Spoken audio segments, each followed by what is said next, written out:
சாய்ராம் வணக்கம். பாருங்கள், இது என்ன பார்க்குறீங்களா? நம்ம இட்லி பொடி இன்னையிலேருந்து இட்லி பொடி ரெடி பண்ணி நம்ம சேல் பண்ண போகிறோம். மிளகு, அப்புறம் பார்த்திங்கன்னா பூண்டு, பெருங்காயத்தில் வந்து தூள் பெருங்காயம் போட்டால் அவ்வளோவும் நல்லா இருக்காது, அதுக்காக கட்டி பெருங்காயம் போட்டிருக்கேன். கடலப்பருப்பு, காஞ்ச மிளகா,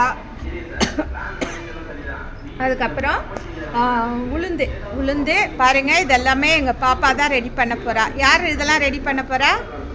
ஆமாம், பவிச்சா ரெடி பண்ண போகிறா. மெயின் பாருங்கள், இது வந்து கருகப்பில்லை. இந்த கருகப்பில்லை எல்லாமே நம்ம போட போகிறோம். கருகப்பில்லை எந்த அளவுக்கு உடம்புக்கு நல்லதுன்னு உங்களுக்கு எல்லாருக்குமே தெரியும். இது வந்து மெயின் வந்து கருகப்பில்லை இட்லி பொடி, சரிங்களா?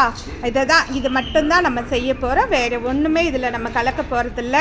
நம்ம நேச்சுரலாக வீட்டுக்கு செய்கிற முறைப்படி செய்கிறோம். தேவைப்படுறவங்க நமக்கு ஆர்டர் போட்டு வாங்கிக்கிங்க. இட்லி பொடி ரெடி பண்ணி உடனே வறுத்து காமிக்கிறேன். நன்றி, வணக்கம்.